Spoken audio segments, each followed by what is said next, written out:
What is the Coriolis effect's role in polar jet streams? Imagine Earth spinning so fast that it influences how air moves across its surface. That influence is called the Coriolis effect, and it plays a big part in shaping the powerful air currents known as polar jet streams. These jet streams are high-altitude winds that flow from west to east around the polar regions. They from where cold polar air meets warmer air from lower latitudes, usually between 50 and 60 degrees north or south. Now, without the Coriolis effect, this boundary would just be a straight line, but Earth's rotation causes moving air to turn. In the northern hemisphere, it deflects air to the right, and in the southern hemisphere, it turns air to the left. This deflection makes the air flow in a curved, wavy pattern rather than a straight line.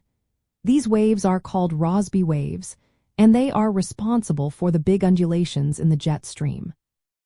The Coriolis effect helps keep the jet stream confined to a narrow band high in the atmosphere, around 9 to 16 kilometers above the Earth's surface. It balances with the pressure differences created by temperature contrasts between cold polar air and warmer mid-latitude air. This balance is called geostrophic flow, which keeps the jet stream flowing steadily from west to east. The shape and path of the jet stream are influenced by the Coriolis effect because it controls how these Rossby waves develop and move. When the jet stream shifts or weakens, it can allow warmer air to push further toward the poles, changing the climate and weather patterns in polar regions.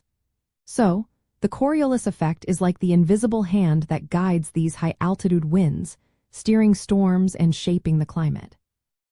It acts as a barrier, helping to keep cold polar air in place while directing weather systems across the globe. Without it, the polar jet streams would be much less organized, and the weather patterns we see in polar and mid-latitude regions would be very different.